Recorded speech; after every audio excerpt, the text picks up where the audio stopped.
Tengan buenos días. Vamos a iniciar el curso de programación 2. Son las 8 con un minuto. Tenemos un minuto de fase, pero todavía estamos a tiempo. Eh, Sean todos bienvenidos. Voy a compartir una presentación en la que tenemos las indicaciones generales de la asignatura. Ahí en el chat pediría que me confirmen si pueden ver la presentación con el título de programación 2. Con uno que me confirme basta. Denis MacDiel me dice que sí se ve, Diana también, muchas gracias por estar atentos.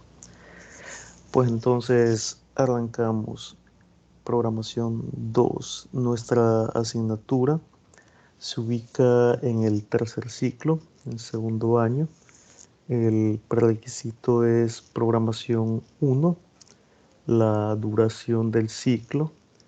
Desafortunadamente para algunos vamos a continuar, creo que todo el ciclo en modalidad virtual. Digo desafortunadamente porque muchos manifestaban el deseo de regresar en el formato presencial, pero debido a los incrementos y a la recomendación de las autoridades competentes, debemos seguir en este esfuerzo virtual. La duración del ciclo en modalidad virtual será de 20 semanas, aunque esas 20 semanas es, digamos, un número calendario, porque si ya nosotros analizamos la efectividad del ciclo, a esas 20 semanas hay que quitarle la Semana Santa, hay que quitarle las 3 semanas de parciales, una semana en la que va a ocurrir cualquier actividad, una semana en la que muy seguramente ustedes van a faltar por A o B motivos, solo ya llevamos 5. Y si ustedes faltan, pues también a mí me dan ganas de faltar, entonces tengo derecho a una semana, ya llevamos 6. Y cualquier otra cosa que pueda ocurrir, por ejemplo, de vacación, que de tormentas. Imaginemos que previsionamos 7 semanas.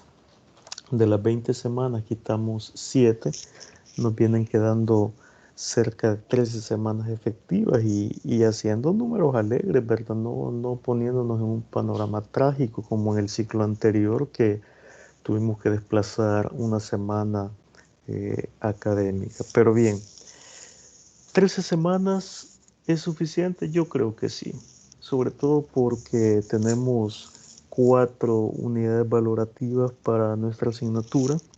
Esas 4 unidades valorativas se corresponden con el tiempo de hora clase que vamos a dedicar a la misma. La hora clase no es la misma hora reloj, la hora clase es de 50 minutos, la hora reloj es de 60. Significa entonces que si son 4 horas clases, cada una de 50 minutos, en total tenemos 200 minutos semanales. Decirles que en la educación virtual, algunos colegas, porque la asignatura requiere 200 minutos, hacen 200 minutos de videoconferencia. No, ¿verdad? La asignatura, si bien es cierto, exige 200 minutos, pero esos 200 minutos, un porcentaje de responsabilidad vuestra y la otra responsabilidad es mía.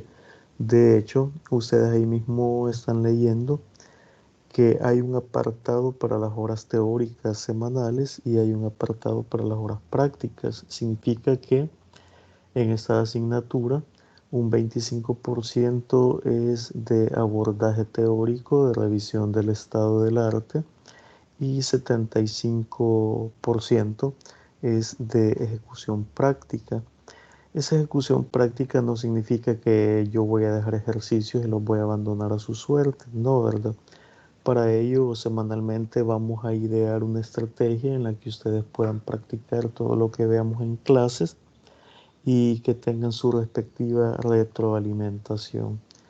De hecho, eso es evaluado, pero ya más adelantito les cuento. ¿Qué hacemos en esta asignatura? Fácil, el desarrollo de esta materia comprende entonces el estudio de la programación orientada a objetos sin importar el lenguaje que se use. La programación en su contexto general se divide esencialmente en dos paradigmas. El primer paradigma ustedes lo revisaron en programación 1 y el segundo paradigma lo vamos a revisar en esta asignatura. 4 principios nada más vamos a revisar en este ciclo y son 4 principios que nos van a tener muy entretenidos a lo largo de las 20 semanas calendario. La descripción nos dice que no nos debería de importar el lenguaje de programación, significa que nosotros aquí podíamos irnos por un lenguaje compilado o por un lenguaje interpretado. Dentro de los lenguajes compilados pudiésemos irnos por C++, por Java, por C Sharp, por Visual Basic Net, por JavaScript, por Python y tanto lenguaje, ¿verdad? Pero la realidad es que si nosotros queremos fomentar concepto, no nos debería de interesar tanto el lenguaje, sino más bien debería de interesarnos cómo comprender el paradigma de la orientación a objetos. Digo esto porque además de dar clases en la Universidad de Sonsonate, yo doy clases a nivel de posgrados, gente ya graduada, gente que ya está trabajando inclusive. Y de pronto hablamos de programación y la gente creen que porque ya conocen un lenguaje de programación son programadores. Alguien me decía, mire, fíjese que yo utilizo Django, utilizo Flutter, utilizo Node.js y tanto framework derivado de X y lenguaje, ¿verdad? Pero entonces la pregunta es, ¿y aplican los principios de PO? Y ellos me dicen, no, lo que pasa es que, por ejemplo, Django es una cajita con un framework que él ya tiene todo, incluidos todos esos principios de PO, entonces yo solo lo voy replicando. Entonces, señores, este tipo de programadores se convierten en usuarios de una herramienta, no en programadores. Un programador es aquel que conoce todo el trasfondo teórico y es capaz de producir más herramientas. Si nosotros pensamos en que vamos a ser usuarios de una tecnología o una herramienta, no tenemos el nivel de ingeniería. La ingeniería persigue crear, producir, pero para crear y producir este tipo de herramientas, lógico, nosotros tenemos que conocer los lenguajes subyacentes de la programación y la PO o la programación orientada a objetos es uno de los pilares para replicar estos principios de ingeniería. Así que yo no me voy a centrar en el lenguaje, voy a dar continuidad al lenguaje que ustedes estudiaban el ciclo anterior, C++, aunque el ciclo anterior no hacían propiamente C++, sino que revisaban C. Y aunque las instrucciones eran de C++, pero toda la lógica y todos los principios eran de C. Ya más adelantito explico eso. Bien, el objetivo general fácil, ¿verdad? Primero les voy a presentar el paradigma de la PO para que ustedes solo lo conozcan, pero con conocer no tenemos mayor responsabilidad, así que el segundo objetivo materializa el conocimiento y lo lleva a ustedes a que apliquen ese conocimiento. Entonces, el primer objetivo tiene como propósito conocer, el segundo objetivo tiene como propósito aplicar y el tercer objetivo hace una antesala o una introducción a lo que será su siguiente asignatura de programación 3. Para ello debemos de conocer los fundamentos de los tipos abstractos de datos o los TAD. ¿Qué hacemos en programación 2? Bueno, la unidad 1 tiene que ver con aspectos introductorios. Esta unidad la revisamos esta semana y la próxima semana. Significa que en 2 semanas le damos salida a la unidad 1.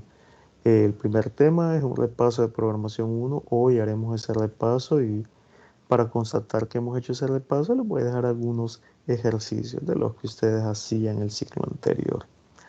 Luego, hacemos el abordaje de un tema que tiene que ver con la evolución de las técnicas de la programación, algún tipo de análisis FODA sobre la programación estructurada, los beneficios de la programación orientada a objetos y revisamos algunos de los lenguajes orientados a objetos. No todos son orientados a objetos. Luego en la unidad 2 revisamos conceptos fundamentales. Vamos a centrarnos en definir de manera rápida qué es un objeto, qué es una clase, la estructura interna de un objeto, cuáles son sus ámbitos. Vamos a modelar objetos a través de el lenguaje de modelado unificado, que más adelantito les comparto todo un documento sobre el tema. Haremos conversión de diagramas a código fuente. Inicialmente yo les voy a dar diagramas y ustedes eso lo van a traducir a código fuente. Revisaremos la inicialización de los miembros de un programa de PO a través del tema de constructores. Revisaremos relaciones entre clases y finalmente una definición semántica y holística de los principios de programación orientada a objetos para que luego en la tercera unidad vayamos ya a darnos gusto. Debo decir que toda la primera unidad, segunda unidad y parte de la tercera unidad son del primer parcial y en un 80% la unidad 3 corresponde al segundo parcial. En el segundo parcial veremos principio de herencia, principio de polimorfismo, plantillas y miembros estáticos, para que en el último parcial, en el último periodo, abordemos la unidad 4 que tiene que ver con la aplicación de programación orientada a objetos, pero al diseño visual, al diseño de la interfaz gráfica desde C++, y para ello se van a revisar 4 marcos de trabajo que los vamos a distribuir en una actividad. Haremos una actividad expositiva de ese último tema, porque si intento abordar los 4 marcos no nos va a alcanzar el tiempo, así que la estrategia es que conociendo los principios, aplicando los principios de programación orientada a objetos, nosotros solo vayamos a leer la implementación del marco gráfico. Bien, esas 4 unidades entonces corresponden al contenido de programación 2.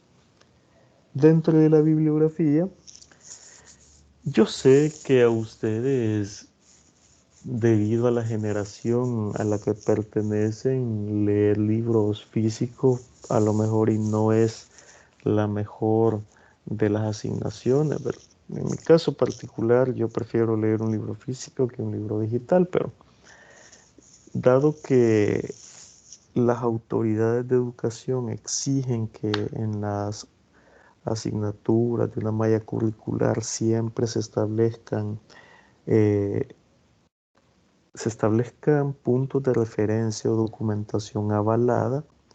Entonces, como universidades proponemos libros. ¿Por qué libros y no un manual? Los libros tienen un control de calidad sumamente alto, pasan por el proceso de una editorial, pasan por el proceso de una revisión, de un proceso de arbitraje, es decir, para que un libro se publique, este tiene que estar completamente probado. Entonces, por eso no ponemos manuales, porque un manual cualquiera lo escribe y no tiene ningún control de calidad y hasta mentiras pueden ser lo que están diciendo. Entonces, una de las autoridades en programación es el español doctor Luis Joyanes Aguilar, del cual hay varios libros en la universidad: Programación en C++, Algoritmos, Estructuras de Datos y Objetos. Es una obra que sirve para las 3 materias, para programación 1, para programación 2 y para programación 3. De hecho, se los he puesto en negrita porque a mi criterio es el mejor libro, o al menos es el libro que todo ingeniero debe haber leído si se considera programador. Luego hay una referencia en internet que creo que les puede gustar mucho, con clase.net. Es una referencia de Salvador Pozo Coronado, es un mexicano que ha escrito este blog desde hace 20 años, pero el concepto aún tiene vigencia. Entonces quizás ese les va a gustar más que los libros, sobre todo porque es gratis, ¿verdad? Yo entiendo que a ustedes cuando es gratis eh, se les iluminan los ojitos, pero bien. Irremediablemente tenemos que hablar de las pruebas parciales. Eh, la universidad o el protocolo o el estándar dice que hagamos 3 exámenes parciales y ya están calendarizados. De hecho, en la programación de la universidad ya están consideradas esas fechas. Aparecen dos, las del grupo 01 y grupo 07, porque su servidor atiende a ambos grupos. Entonces, ustedes son el grupo 07, el primer parcial corresponde que lo hagamos el viernes 5 de marzo. 5 de marzo está muy cerca, un poquito más de un mes. Entonces, pareciera para algunos que está lejos, pero no, cuando menos vengan a sentir, ya estaremos haciendo nuestra primera prueba parcial. Luego, nuestro segundo examen parcial lo tendremos allá por el 30 de abril y el examen final el 11 de junio. Así que agenden ya esas fechas para que nos dediquemos al 100% en nuestra asignatura. Esta asignatura es sumamente fácil. Eh, Siempre la gente me pregunta, mire Iván, y de las 3 programaciones, ¿cuál es la más difícil? Para mí la más difícil es la 1. La 2 y la 3 son paseo de campo, sobre todo porque el diseño de la asignatura está preparado para que ustedes aprueben con buenas calificaciones. Entonces, ahí ustedes están viendo en la presentación eh, los 3 periodos, de los cuales el primer periodo, segundo periodo y tercer periodo tienen ponderaciones, los primeros 2 al menos del 20% y el último periodo del 40%. Si suman 40 más 20 más 20, eso les da 80 y la asignatura debe ponderarse en un 100%. Para ello nosotros vamos a hacer guías de laboratorio o guías prácticas. ¿Qué es eso de la práctica? Es la práctica que ustedes hacen con el instructor. Quiero hacer un paréntesis. Ustedes recordarán que, o bueno, quizás ustedes no alcanzaron, o bien que sí, el año pasado eh, había un concepto que para inscribirse exigía el pago de laboratorios. Los laboratorios precisamente persiguen que aquellas asignaturas que tienen un alto grado de práctica puedan atenderse en horario adicional con un instructor. Entonces, esta asignatura tiene programada instructoría y ustedes me dirán, si van, pero este ciclo no pagamos el laboratorio de programación 2. Si la universidad, dado las condiciones de emergencia en las que estamos, tomó a bien suprimir el pago de laboratorio y es por ello que solo les pidió la matrícula y la primera cuota. Ahora el servicio de laboratorio, la universidad lo va a absorber, es decir, ustedes siempre van a tener el instructor de programación 2, pero la universidad se encarga del pago, no lo van a hacer ustedes porque ustedes, digamos, fueron exonerados. Entonces es un beneficio que la universidad les da y hay que aprovecharlo. No es para todas las materias, en este caso programación 2 porque es una materia de la carrera y la universidad reconoce la importancia. Entonces hay un tiempo adicional que van a tener con el instructor. Pero bien, antes de hablar del instructor, primero quiero evacuar las dudas del periodo 1 y periodo 2.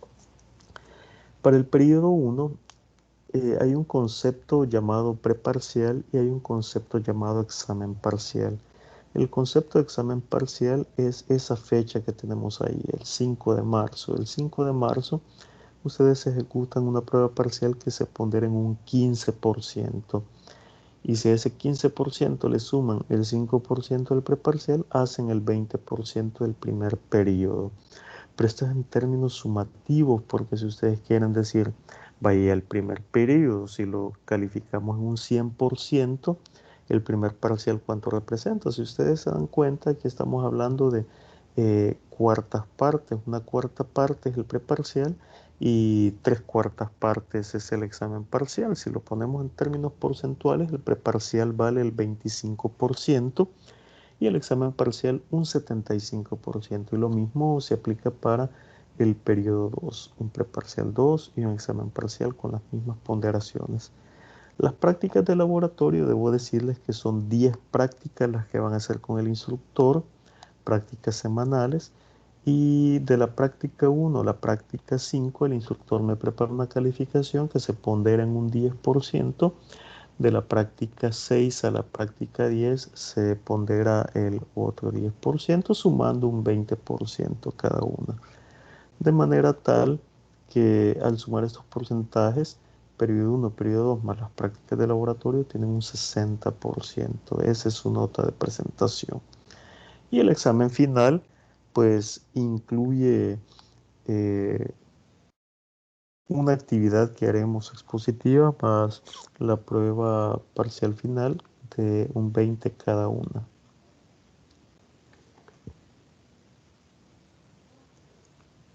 Ok, ¿cuál va a ser la dinámica de trabajo que vamos a mantener?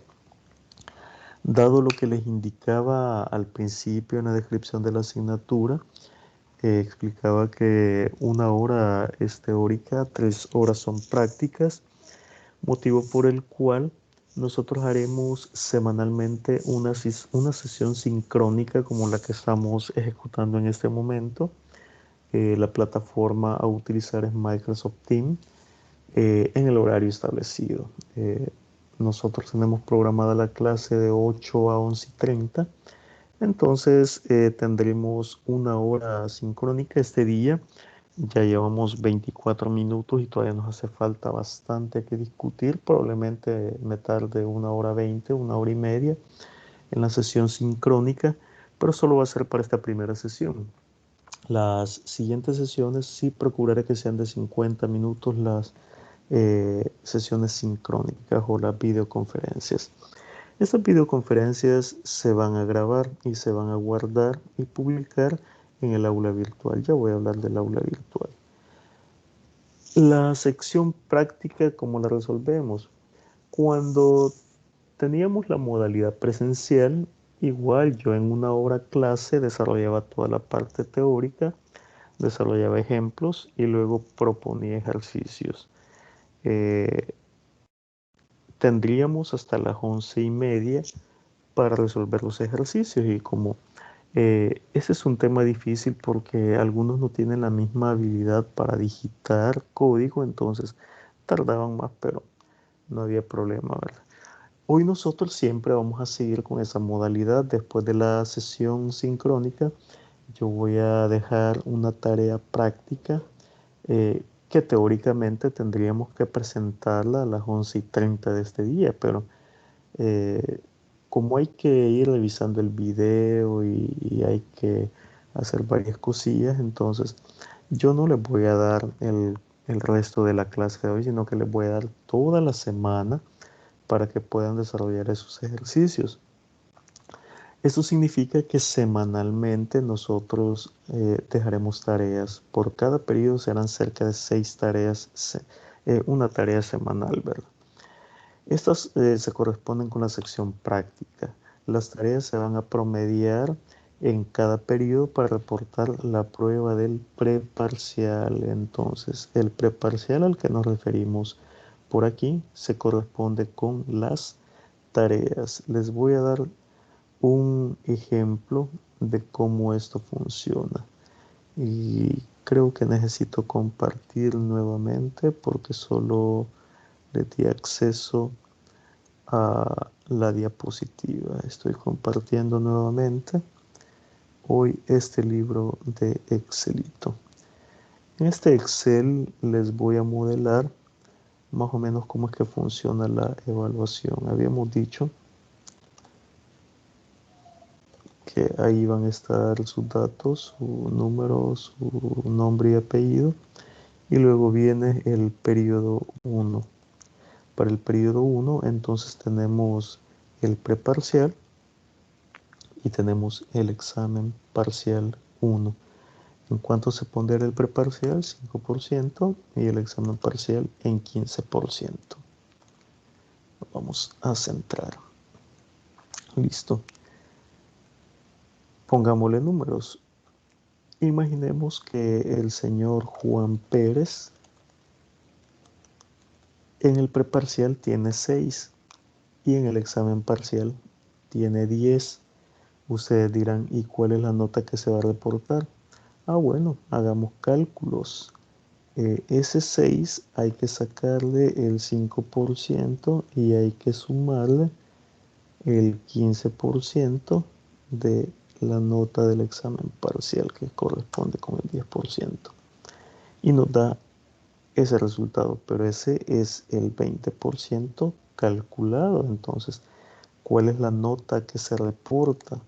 La nota que se reporta sería ese porcentaje calculado entre 0.20, que es el porcentaje. La nota a reportar sería de 6.50. Entonces ustedes me dicen, mire Iván, pero yo no me saqué 6.50 en el examen parcial, yo me saqué 10. Entonces cuando yo le recuerdo, no, es que esta nota es el promedio del preparcial con el examen parcial. Entonces, para que lo tengan en cuenta, ¿verdad? De que, perdón, aquí era el 15, pero lo veía bien pequeñito. La nota a reportar sería 9, no es mucho lo que les disminuye. Lo mismo sería para el periodo 2 y para el periodo 3. Voy a poner esto bonito para que lo entiendan. Allá cuando hagamos nuestro primer examen parcial y ustedes estén inconformes con su calificación y me pregunten qué es lo que pasó, yo les voy a remitir a la sesión sincrónica de este día para que ahí revisen cómo se calcula la nota que se reporta en el primer parcial. Ahora, en relación a las tareas, ¿eso cómo funciona? Lo de las tareas funciona de la siguiente manera. Siempre para el estudiante Juan Pérez tendremos la tarea 1 que corresponde a esta primera semana, la tarea 2, la tarea 3, la tarea 4, tarea 5, tarea 6. Van a ser 6 tareas las que vamos a hacer en el periodo 1. En el periodo 2 seguramente también tendremos la misma cantidad de tareas. Imaginen que Juan Pérez en la sesión 1, como no había inscrito y no se conectó a la sesión sincrónica, no se enteró de la tarea, no la entregó. En la semana 2 quiso entregarla, pero no hay vuelta de hoja. Las tareas son semanales. Si no se entregó en esa semana, I'm so sorry, ¿verdad? Está perdida. ¿Cómo le costó? Sacó 7. En la tarea 3 ahí se aplicó, sacó 10. En la tarea 4 también se aplicó, sacó 10. En la tarea 5 no le fue muy bien porque solo hizo una parte de ejercicio, sacó 6. Y la tarea 6 no la entregó. Entonces, hagamos una sumatoria y dividamos entre 6. La nota a reportar en el preparcial sería 5.50 porque es el promedio de las tareas semanales. Entonces yo quiero que ustedes observen que el no entregar tareas puede llevar a calificaciones de este tipo y a reducir significativamente la nota a reportar en el primer periodo. Entonces lo ideal es que ustedes acá tengan 10 en todo para que la nota a reportar sea 10 y su calificación en el primer periodo no se vea afectada. Entonces, ese es el proceso con el cual nosotros vamos a calcular las calificaciones. Sesión sincrónica corresponde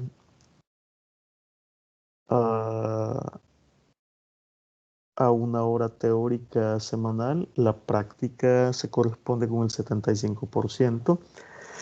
Ustedes no solamente van a hacer la entrega, sino que también tendrán retroalimentación de mi parte en las tareas, así que Pero les decía que es fácil aprobar esta materia porque basta con que nosotros cumplamos con lo que se da en clase y lo apliquemos en la sección práctica. ¿Cómo vamos a hacer todo ese seguimiento? Yo por ahí observaba que algunos solo se inscribieron en la plataforma de Teams. También deben inscribirse en el aula virtual. La dirección es synapsisunsonsonate.edu.sv y la contraseña de matriculación es PRC2. Así que para los que no se han inscrito en el aula virtual, pido que por favor lo hagan. Les voy a compartir también el aula virtual. Deberían de estarla viendo así. Programación 2. Tenemos agendada la semana de este día, el lunes 18 al viernes 22 de enero. Ya está publicada la presentación, la diapositiva que acabo de correr. Y por ahí les he publicado un vínculo donde ustedes tienen que hacer su presentación. Al hacer clic en ese foro, eh, pido que me respondan 3 preguntas. ¿Cuál es su experiencia programando? La expectativa que tienen de este curso Programación 2 e indicar el grupo en el que están inscritos, porque si bien es cierto, este es el grupo 07, alguien pudo haberse inscrito en un grupo distinto y estar en este día, entonces yo quiero que eso lo llevemos ordenado. Es el mismo curso del aula virtual que va a servir para ambos grupos, pero yo los tengo separados. Vamos a ver, dentro de la sección de participantes, voy a filtrar para el grupo 7 y solo tengo estos nombres reportados: Carmen Marisol, Jacqueline Dolores, Luis Fernando, Axel Eduardo, Denis Magdiel, Pedro Arturo, Daniel Isset, Michael Enrique, Kevin Alberto, Cristian Emerson, Rebeca Esmeralda, Julia Donay, Marcos Leopoldo, Ruth Elizabeth Vázquez, que están inscritos. Debo decir o hacer otro comentario sobre este tema. En el aula virtual, ustedes observarán que, por ejemplo, Axel Eduardo no tiene foto de perfil. Y está bien, ¿verdad? Cada quien decide si colocar su foto de perfil o no. Pero pasa que nosotros como docentes sí necesitamos identificar a cada estudiante. Entonces, hay 2 opciones. La primera opción que tenemos es que el 100% de ustedes publique su foto de perfil reciente, se vea bien su rostro, o lo dejamos así, pero voy a exigir que me habiliten la cámara en la sesión sincrónica. De momento les he inactivado el micrófono, pero ahora mismo se los activo porque hoy sí ustedes tienen que opinar. Voy a dar un tiempo prudencial, ya pueden aperturar micrófono para que ustedes me digan qué opción quieren. ¿Quieren foto de perfil en el aula virtual y en Microsoft Teams o prefieren habilitar cámara en la sesión sincrónica? Les escucho.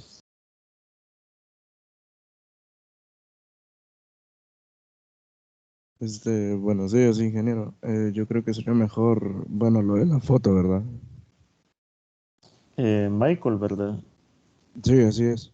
Excelente, Michael. Tenemos ya una opinión. Vamos a ver quién secunda. Buenos días. Por mi parte también estoy de acuerdo con que sea la foto de perfil. Dani, ¿verdad? Excelente. Yo sé que le da pánico escénico abrir la cámara, pero con la foto de perfil a mí me basta para identificarlo. Una tercera opinión quiero escuchar. Buenos días, ingeniero. Yo opino que sí, mejor con la foto. Buenos días, Jacqueline. Excelente. Es mejor la fotografía, ¿verdad? Porque al menos ahí uno puede poner filtros. No, no es cierto, es broma, ¿verdad? Bien, ya que tenemos aperturado el micrófono, ¿alguno de ustedes aún no está en el aula virtual en Synapsis? ¿O todos están? Creo que Edu no alcancé a verlo en el aula virtual. Confírmame, Edu. No, aún no entro. Bueno. Ok, le voy a pedir que sí lo haga, Edu, porque el aula virtual Synapsis es fundamental para las actividades que nosotros vamos a hacer. Es decir, tendremos una mezcla entre ambas plataformas. Microsoft Teams es únicamente para nuestras sesiones eh, sincrónicas y Synapsis es para todo el contenido.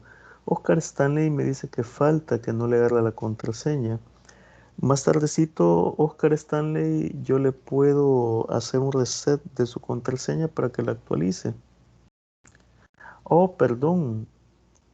Eh, no, Oscar Stanley, usted está intentando poner en Synapsis la contraseña de Teams. La contraseña que debe escribir en Synapsis es esta, mira. Ahorita se la comparto, es esta, PRC2. Al escribir PRC2 en la contraseña de matriculación de Synapsis, listo, ya están inscritos. Solo que aparecerán inscritos, pero yo aún tendré que adicionarlos en el grupo 07 porque predeterminadamente aparecen sin grupo. ¿Ok?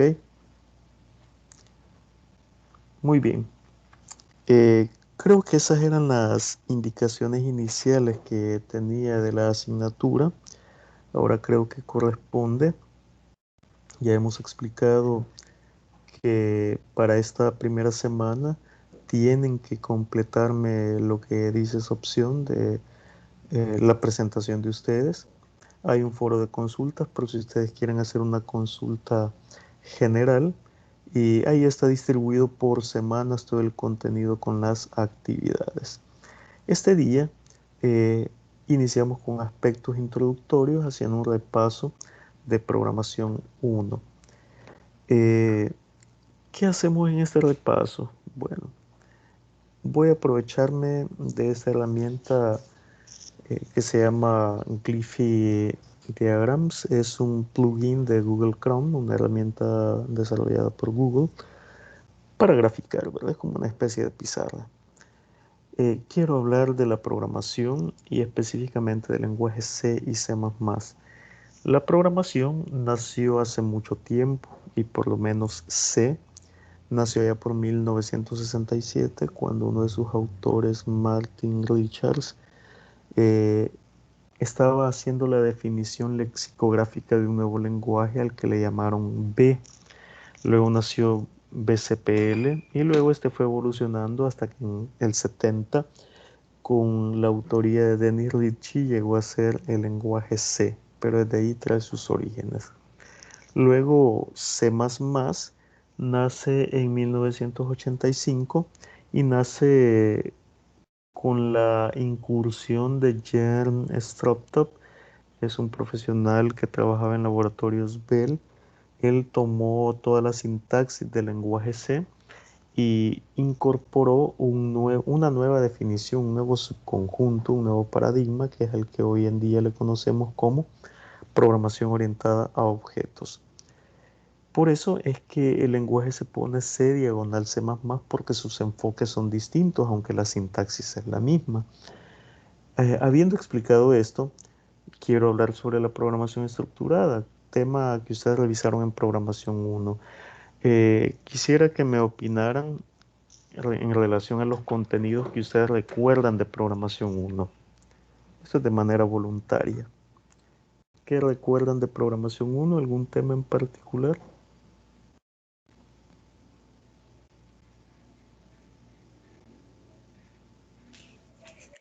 Bueno, en mi caso recuerdo lo de los ciclos, condicionales, creación de archivos. Quiero ver, bueno, por el momento solo eso. Ok, muchas gracias, Jacqueline. Usted ha tocado dos temas importantísimos.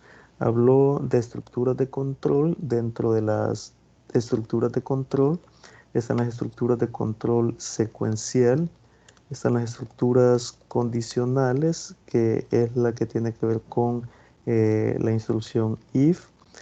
Habló de la estructura selectiva,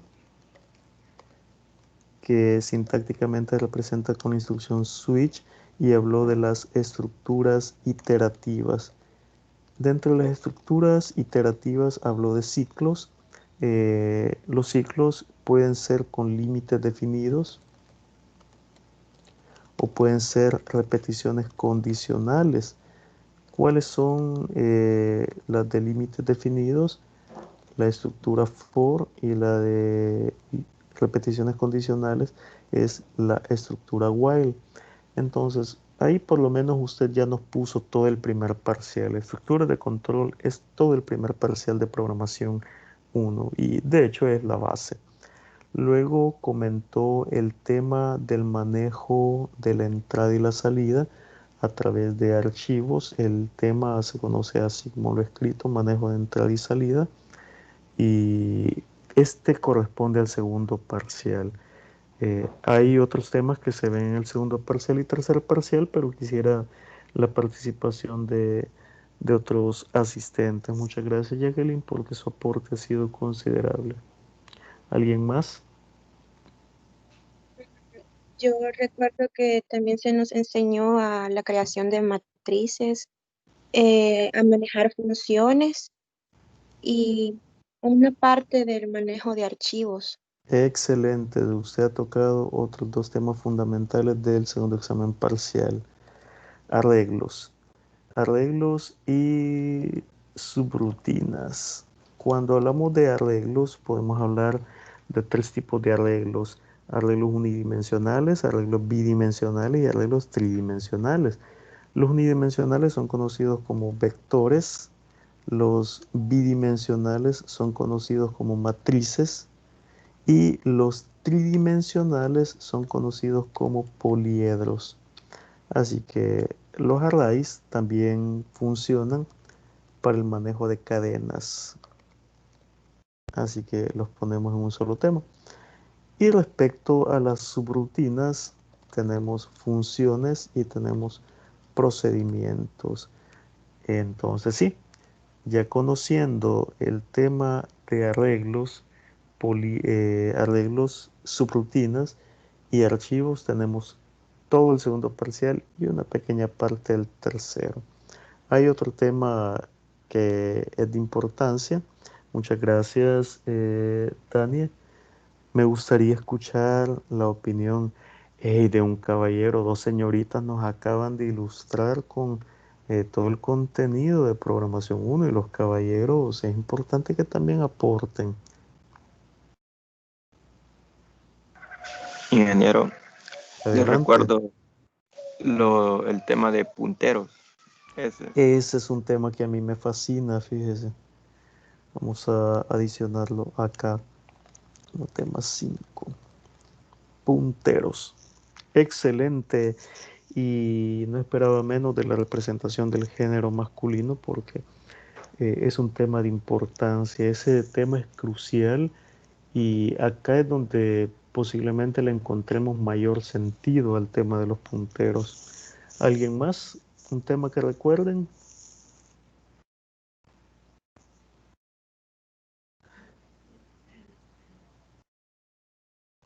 Se nos acabaron, ¿verdad? Voy a adicionarles uno yo. No sé si alcanzaron a ver el tema de estructuras.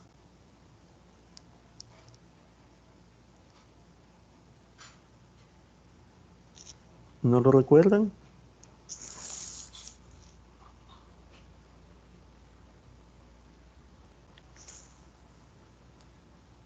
¿Será que nadie recuerda el tema de estructuras? Luis, ¿no recuerda que hayan revisado el tema de estructuras? No recuerdo bien. No, en Ok. realidad no. Si no, acá vamos a hacer una breve referencia al tema. Pues bien, dentro de este repaso y al revisar todo este contenido, para esta primera semana tendremos que hacer ejercicios de todos ellos. Pero yo se los voy a simplificar, solo vamos a hacer ejercicios con cadenas y estructuras de control. Pero necesito explicar un par de cosas más. Ejemplo, hemos hablado de un concepto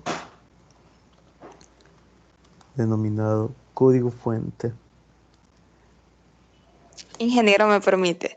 Adelante. No sé si solo es mi caso, pero creo que no logro ver lo que está digitando. Solo la presentación de lo del aula virtual se me quedó Ok, ahí.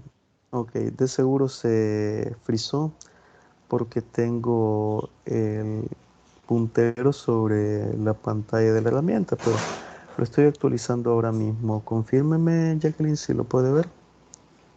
Sí, ahora sí. Ok, bien. Nosotros hablamos entonces de dos tipos de lenguajes de programación. Hablamos de lenguajes compilados y hablamos de lenguajes interpretados. Me gustaría saber si ustedes conocen cuál es la diferencia entre un lenguaje compilado y un lenguaje interpretado. ¿O es necesario que lo recapitulemos? De ser necesario, yo hago el repaso, no se preocupen. Pero necesito que me lo indiquen.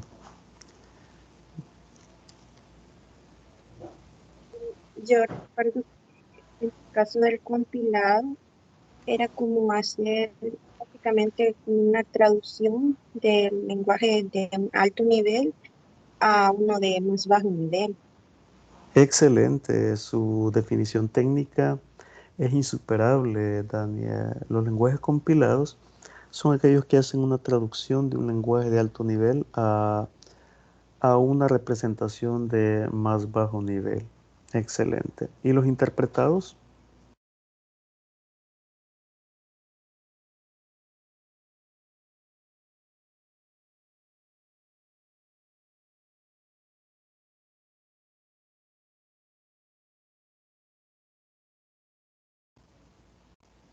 Los lenguajes interpretados hacen también una traducción de esa representación, pero hay una diferencia.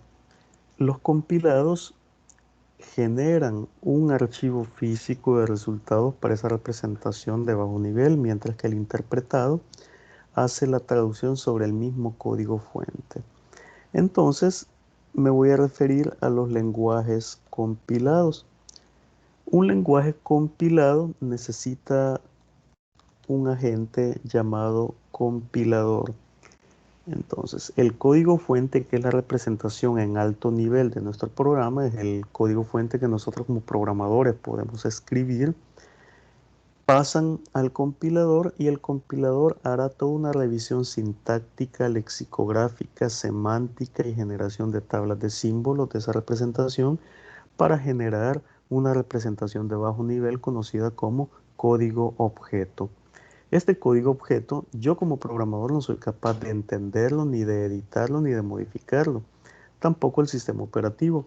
El único capaz de entender las reglas de construcción de esa representación de bajo nivel es el compilador. ¿Ya? Ahora la pregunta es, ¿y cómo hacemos para manifestar o ejecutar ese código objeto? Bueno, el compilador mismo se auxilia de un agente llamado enlazador. Es un componente implícito del compilador quien genera una representación más primitiva que el código objeto. El código objeto es una representación en bajo nivel, pero el código enlace es una representación todavía de más bajo nivel que solo el sistema operativo puede entender. Si a esto le ponemos un nombre y apellido en un lenguaje de programación, vayámonos a C y C++, ¿cuál es la extensión que tienen los programas de código fuente en C++? Les voy a ayudar. La extensión es CPP.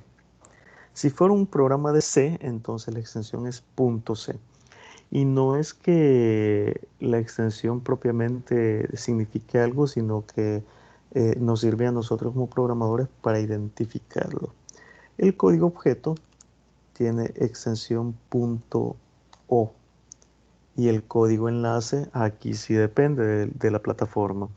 Porque, por ejemplo, si estamos hablando de la plataforma de Windows, el sistema operativo Windows, en Windows básicamente hay 4 extensiones que representan autoejecución. Estas extensiones son las .com, .exe, .bat y .dll, aunque aquellos archivos de bajo nivel son los exe, com y dll, pero los que nos genera nuestro compilador son extensión exe. Hagamos ya una representación práctica de esto entonces.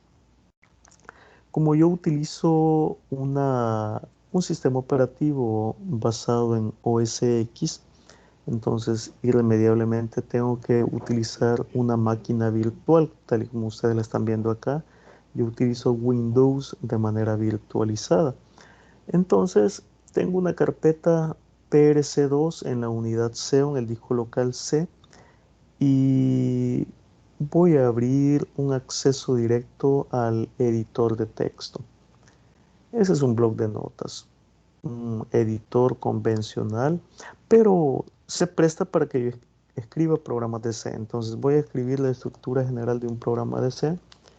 Include IOString using namespace std int main, y vamos a escribir un mensajito por ahí que diga hola mundo, salto de línea, punto y coma, y hacemos un return 0.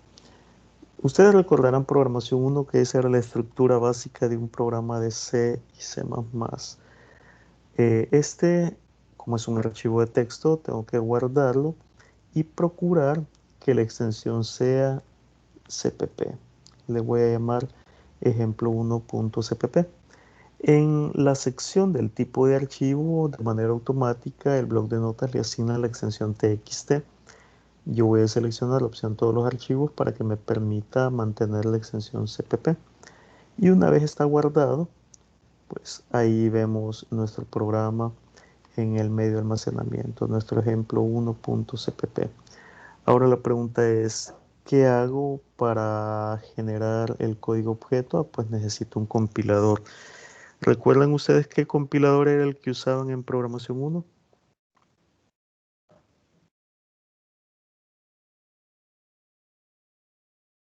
Blocks. Ok, debo hacer una aclaración. Creo que alcancé a escuchar que me dijo CodeBlock, ¿verdad? Es así, ¿verdad? CodeBlocks no es un compilador. CodeBlocks es una IDE. ¿Y qué es una IDE? Por sus términos en inglés, una Integrated Development Environment. Así. En español, ¿qué significa eso de Integrated Development Environment? Significa que es un entorno de desarrollo integrado. CodeBlocks es una herramienta que integra varias cosas. ¿Y qué es lo que integra? Uno, integra el compilador, integra el editor, integra el enlazador y herramientas de depuración.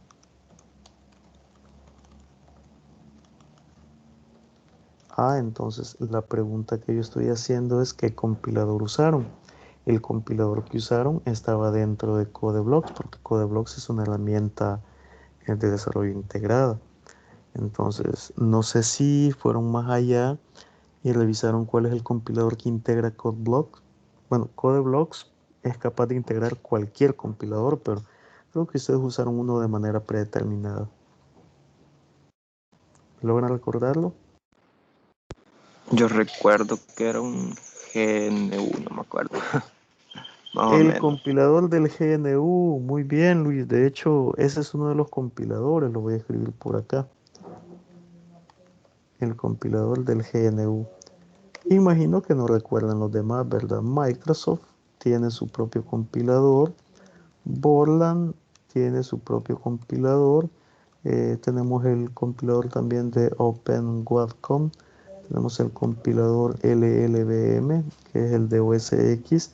Y así hay una amplia lista de compiladores. De hecho, en la universidad tenemos nuestro propio compilador para C. Es el resultado de una investigación que más adelante les voy a contar. Pero sí, nosotros podemos usar cualquier cantidad de compiladores de los que están en el mercado. Y la pregunta es, ¿significa que nosotros también podemos escribir nuestro propio compilador? En efecto, nosotros podemos hacerlo. De hecho, ustedes en quinto año van a llevar una materia que así se llama, compiladores, en la que van a estudiar 4 unidades: análisis lexicográfico, análisis semántico, análisis sintáctico y generación de tablas de símbolos. El propósito es que ustedes hagan su propio compilador, pero esos son temas futuros. Pueden hacer un compilador para un lenguaje desde cero o pueden hacer un compilador para un lenguaje ya existente. Ok, entonces, sabiendo que tenemos identificado un compilador, yo voy a abrir una consola de mi sistema operativo. Esa consolita que ustedes estarán viendo. Y como estoy ubicado en la carpeta Users y la carpeta del usuario Ivo Alvarado, voy a ir a la carpeta raíz y ingreso a la carpeta programación 2. Ustedes se dan cuenta que para cambiarme de carpeta uso la instrucción cd, que significa change directory. Antes a las carpetas así se le llamaba, directorios. Es hasta que nació la interfaz gráfica en 1998 o en 1995 más bien creo, que se le cambió el nombre de directorio por carpeta. Hoy en Windows le llamamos carpetas. Pues bien, ahí tengo o estoy ubicado en la carpeta programación 2 y ahí está mi programa ejemplo1.cpp. Entonces, yo necesito saber si tengo mi compilador. Mi compilador se llama G++. Entonces escribo G++ y presiono Enter y me da ese mensaje. Me dice G++, fatal error, no input files. Si me dice que no hay archivos de entrada, significa que yo tengo instalado el compilador. Ojo, aunque ustedes tengan instalado el CodeBlocks, si van a la consola y escriben G++, les va a dar este mensaje de error. Miren, le va a decir, no se reconoce como un comando interno o externo programa o archivos por lo que es ejecutable. Esa será una tarea que les voy a dejar esta semana. Anótenla por ahí en su cuadernito porque entiendo que en esta sesión sincrónica ustedes tienen su cuaderno para tomar apuntes. Si no lo tienen, les aconsejo que lo hagan. Deben de llevar una bitácora, un registro con los apuntes de todo aquello que nosotros estamos citando. Si ahora mismo no lo tienen, les va a tocar revisar nuevamente el video e ir tomando apuntes de todo esto que les estoy diciendo, porque todos estos apuntes que ustedes generan se corresponden con la sección teórica de la evaluación parcial que tendremos de aquí a 6 semanas. Y es mucho más fácil que ustedes tengan condensado en su cuaderno todos estos apuntes a que tengan que estar revisando los videos semanalmente. Así que es un consejo que les estoy dando por si no les habían explicado cómo se enfrenta un proceso de educación virtual, pues entonces les voy a ir dando algunas ideas de cómo es que se ejecuta. Pues bien, habiendo anotado ese par de cosillas, voy a hacer el proceso de compilación. Vamos a decir compilador G++, genéreme una compilación. Para eso escribo la opción "-c" y genéreme un archivo de resultados "-o" del ejemplo 1.cpp y genere acá sintácticamente es que quiero generar el archivo de resultados .o basado en el código fuente CPP. Entonces el compilador hará toda una revisión sintáctica, lexicográfica y nos genera ese archivo de resultados. Lo que nosotros habíamos descrito en el diagrama, que el compilador toma el código fuente y genera ese archivo de resultados. Muy bien. Ahora que ya tenemos ese archivo de resultados, necesito generar el código enlace. Diré G++ -o Voy a generar un enlace ejemplo 1.exe a partir del ejemplo 1.o. A partir del objeto genero el enlace y se incorpora ese programita ejemplo 1.exe que en Windows no hace falta que le escribamos la extensión porque automáticamente él se manifiesta. Entonces, al invocarlo, él escribe hola mundo. Pregunto, ¿lo hacían así en programación 1?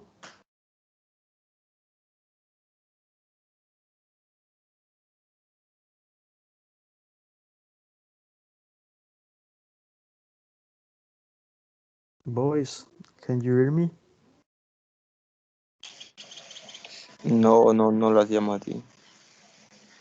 Ok, ustedes directamente se iban a CodeBlocks, ¿verdad? Exacto. Ok, deseo hacerles otra demostración. Resulta que en esta computadora también tengo una máquina virtual para un sistema operativo Linux. Lo voy a aperturar. No sé si ustedes en algún momento ya habían utilizado Linux o es primera vez que lo van a ver. Luis, En mi caso, primera vez. Jacqueline, Sí, primera vez. También primera vez. Dania. Como sistema operativo, sí, ya lo había visto, pero nada a profundidad, ingeniero. Ah, ok. Pues fíjense que nosotros, si compramos un hardware, una computadora, normalmente las computadoras ya tienen una instalación de Windows porque es el sistema operativo casi que predeterminado, pero eso no significa que estamos obligados a usar Windows. De hecho, yo tengo muchos amigos que compran computadoras sin sistema operativo. Y al comprar la computadora, lo primero que hacen es instalar una versión de Linux. Linux, quizás muchos ya habían escuchado que es un sistema operativo libre, es decir, no tenemos que pagar por esa licencia, motivo por el cual una computadora sin el sistema operativo Windows saldría mucho más económica. La interfaz gráfica es bastante similar a la de Windows, tiene un diseño bastante mejorado en relación a años anteriores o décadas anteriores. Y por ejemplo, yo voy a abrir esta carpeta personal que tengo por acá. Voy a crear una carpeta llamada programación 2. Si se dan cuenta, todo es gráfico. Y dentro de la carpeta programación 2 puedo crear el enlace para un documento vacío. Y le vamos a poner, voy a modificar el nombre. Ejemplo 1.cpp. Aunque no me le cambié el tipo, ok. Voy a tener que acudir a la segunda opción. Voy a ir a la consola de Linux y voy a hacer un poco más grande la letra. Vamos a buscar terminal. Vamos a ver cómo ampliamos el tamaño de la fuente.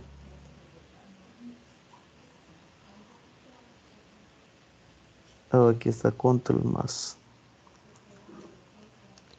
Ok. Voy a ver el contenido de mi directorio y accedo a la carpeta programación 2. Limpio la pantalla y dentro de esta carpeta voy a hacer uso del comando touch, que es para crear un archivo. Voy a crear un archivo llamado ejemplo 1.cpp para que cuando vaya al interface graphic ahí aparezca el ejemplo 1.cpp, el cual voy a poder abrir con un editor de texto o lo voy a poder abrir con un editor más elaborado. Por ejemplo, acá tengo ya instalado el editor Sublime. Hago un include de la librería iostream using namespace std int main y escribo el mensajito cout hola mundo, salto de línea y el return 0. Guardamos y voy a hacer el mismísimo proceso que hice en Windows. El proceso que hice es generar un código objeto, compilador G++, el mismísimo, miren. Significa que los compiladores tienen versiones para cualquier sistema operativo, sea Windows, sea Linux, sea Unix, sea OS X, sea AX, HP UX, True64, Solaris, BSD.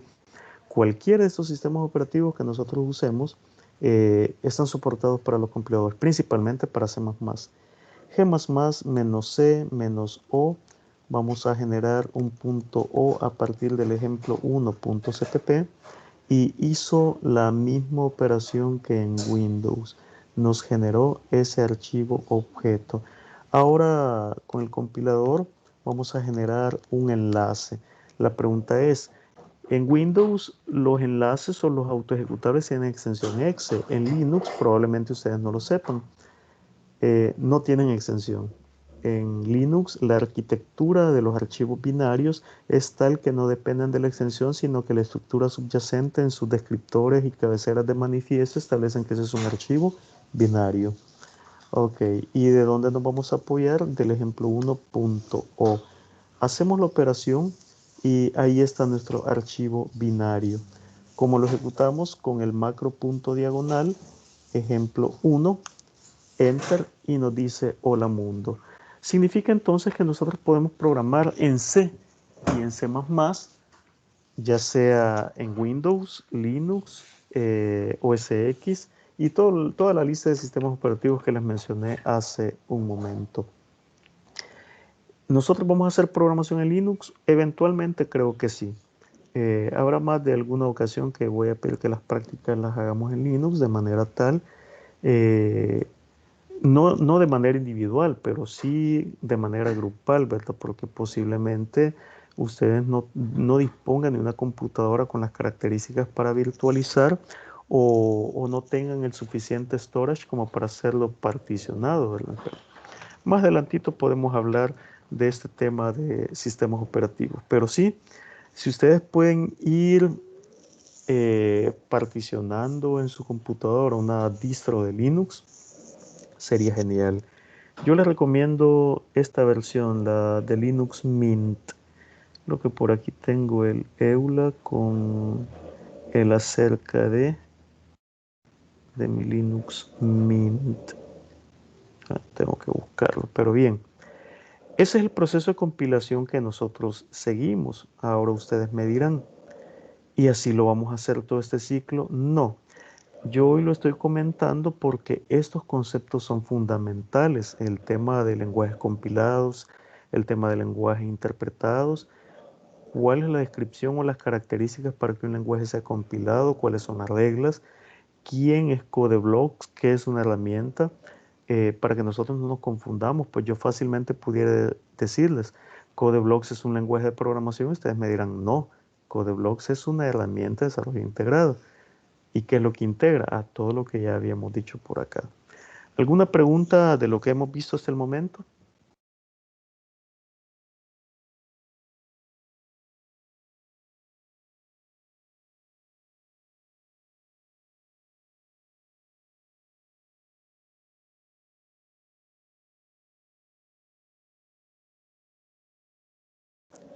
¿Preguntas?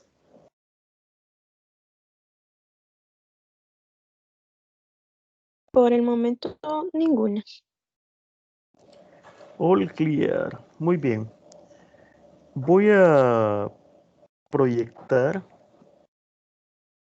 una lista de ejercicios que debería ser nuestra primera tarea, puesto que ya expliqué en demasía toda la parte introductoria. Entonces nuestra tarea 1 será la siguiente. Bueno, aquí me había sacado de la sesión, pero vamos a ingresar nuevamente.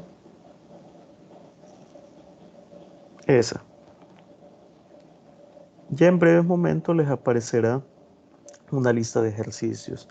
10 problemas en realidad. El primer problema es que elaboren un programa que permita capturar dos números e imprime el mayor y luego el menor.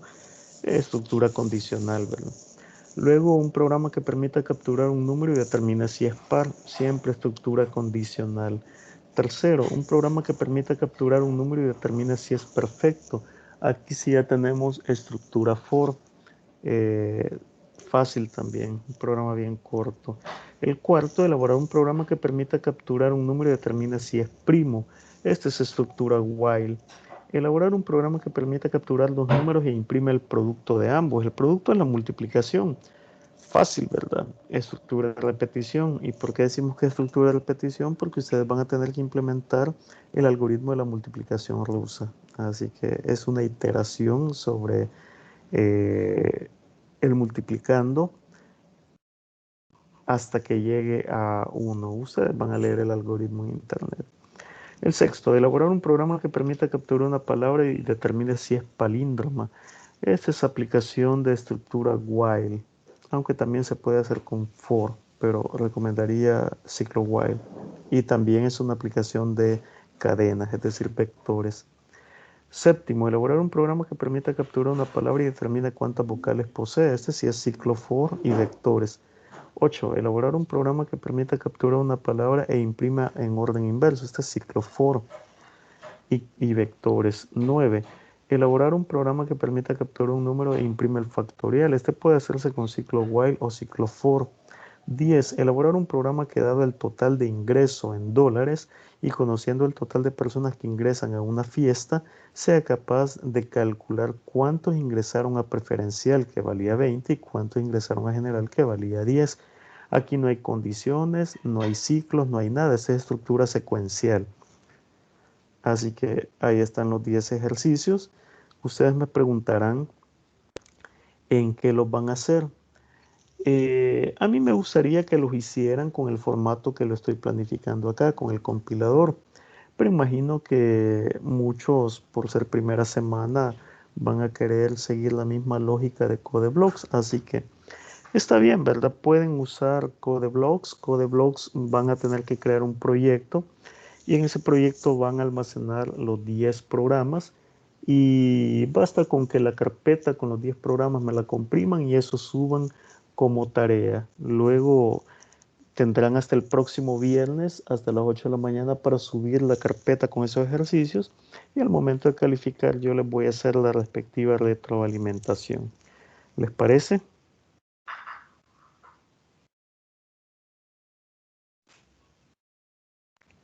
¿Será que hay alguna pregunta?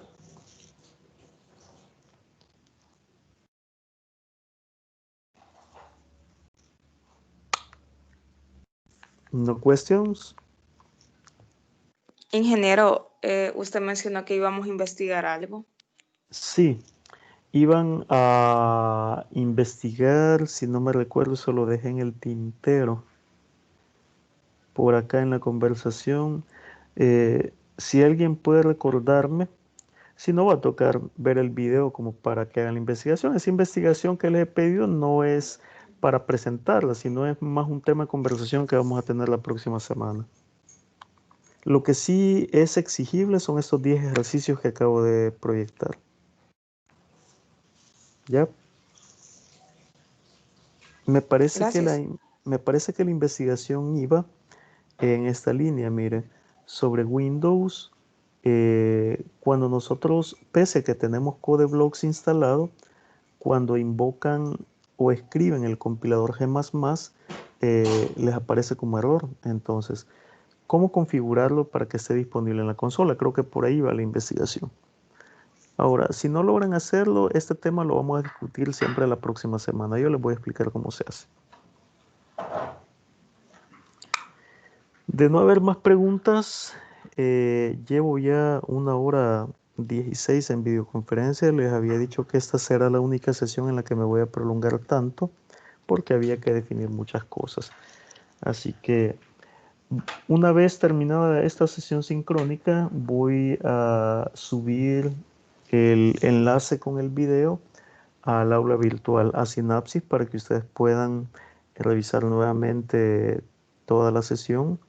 Pedirles que si conocen de alguien que va a llevar esta materia y aún no no se ha adicionado al aula virtual, pídanle que lo haga porque si no va a perder las primeras tareas. Así que de momento creo que nos quedamos hasta acá. Tienen esos 10 ejercicios para practicar, los cuales estaremos revisando de algún modo la próxima sesión. Que tengan un bonito fin de semana. Chao.